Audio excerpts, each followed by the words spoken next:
నీలవేణి ఎంతలా భయపడిపోయిందో తెలుసా? నీలవేణియా? నీలవేణి అన్నయ్య, మీరు బ్రతకాలని, బాగుండాలని, ఆరోగ్యం కుదుటపడాలని గుడికి వెళ్లి అంగప్రదక్షిణ చేసింది.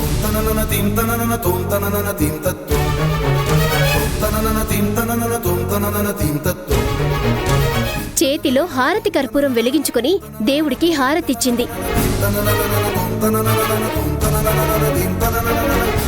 చివరికి కటిక నేల మీద అన్నం తినింది.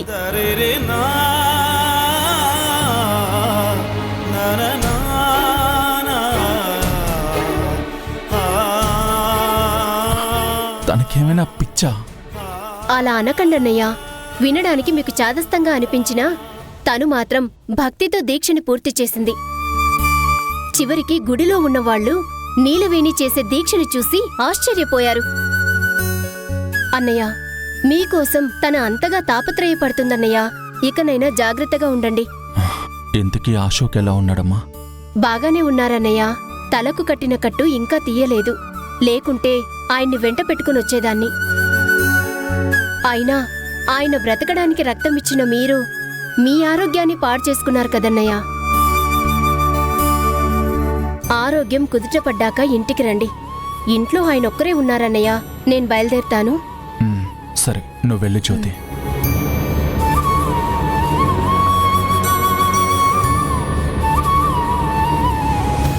ఆ నాటుమందు గురించి వాడితో ఎందుకు చెప్పావమ్మా? చెప్పకుండా ఎలా ఉండమంటారయ్య గారు? నేనిచ్చిన నాటుమందు తాగే కదా తారక్ సరికి ఈ పరిస్థితి వచ్చింది. అలా అని నీతో ఎవరు చెప్పారు? డాక్టరే చెప్పారు కదా అయ్య గారు. నాటుమందు వల్ల ఎలాంటి ఇబ్బంది లేదు, ఏదో రాంగ్ మెడిసిన్ వాడటం వల్ల తారక్ ఇలా అయిందని అదే డాక్టర్ అందరి ముందు చెప్పాడు కదమ్మా. అయినా జరిగిన దానంతటికి నేనే కారణమని మనసు కనిపిస్తుందయ్యా. అలా అని నువ్వు అనుకుంటే ఎలా అమ్మా? ఒక మాట చెప్తాను విను. ఈ ఇంట్లో ఉన్న వాళ్ళందరూ ఏకమై నిన్ను ఏకాకిని చేసి నీ మీద నింద మోపినా నీకు అండగా నేనున్నాను, ఉంటాను కూడా. తారక్ సార్ని అలా చూస్తుంటే నా గుండె పిండేసినట్టు అయ్యింది అయ్య గారు. ఆయనకి నిజం చెప్పి క్షమాపణ అడిగితే గాని నా మనసు కుదుట పడదు అయ్య గారు. దయచేసి ఆ పని మాత్రం చేయొద్దు. ఎట్టి పరిస్థితుల్లో నాటుమందు గురించి వాడితో చెప్పకు. చెప్తే ఏమవుతుంది అయ్య గారు? నిజాన్ని నిర్భయంగా చెప్పడంలో ఎలాంటి తప్పు లేదు, కానీ అబద్ధాన్ని నిజమని నమ్మడమే పెద్ద తప్పు. అలా అని క్షమాపణ చెప్పకపోతే నా మనస్సాక్షి నన్ను మన్నించదయ్య గారు. అయ్యో, ఒకవేళ నువ్వు వెళ్ళి వాడితో మీరు తాగుడు మానేయాలని మీకు నాటుమందు కల్పించానో, ఆ మందు తాగడం వల్లే మీకిలా జరిగిందని వాడితో అన్నావే అనుకో, నేను తాగుడు మానేసేలా చేయడానికి నువ్వెవరో అని అరుస్తాడు. ఆయన నన్ను ఏమన్నా పర్వాలేదు. ఒక్క నిమిషం నేను చెప్పేది విను, ఆ తర్వాత మాట్లాడు.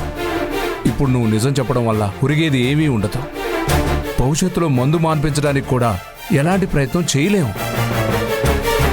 అంతెందుకు, రేపటి నుంచి నీ చేత్తో టీ, కాఫీ ఏదిచ్చినా కూడా వాడు తాగడు.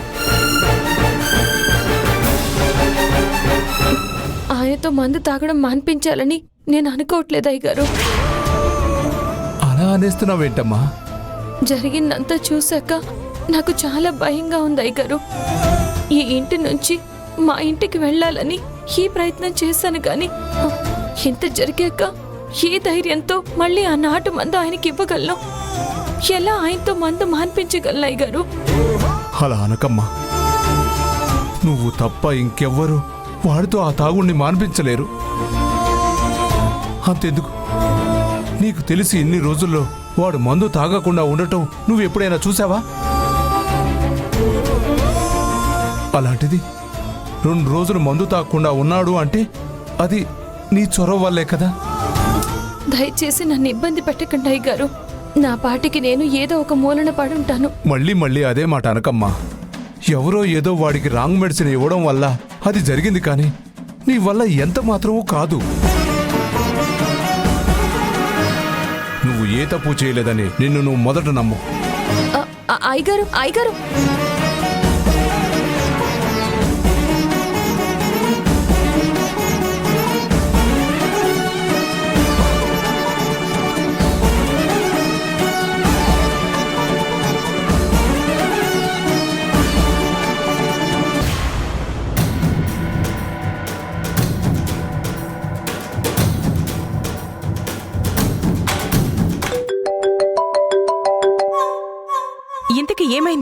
ఏం కాలేదమ్మా.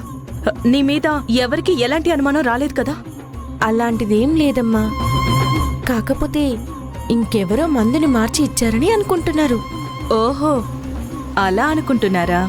అవునమ్మగారు, అలాగే అనుకుంటున్నారు. ఇప్పుడే ఆ నీలవేణి మహేంద్ర అయ్య గారు మాట్లాడుకుంటుంటే విన్నాను.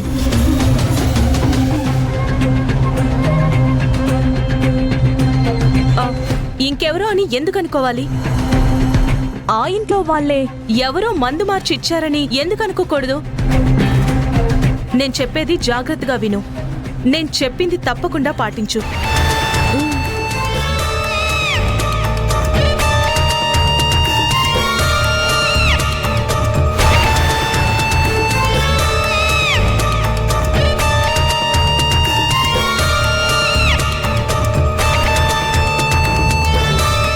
మీరు సూపర్ అమ్మా.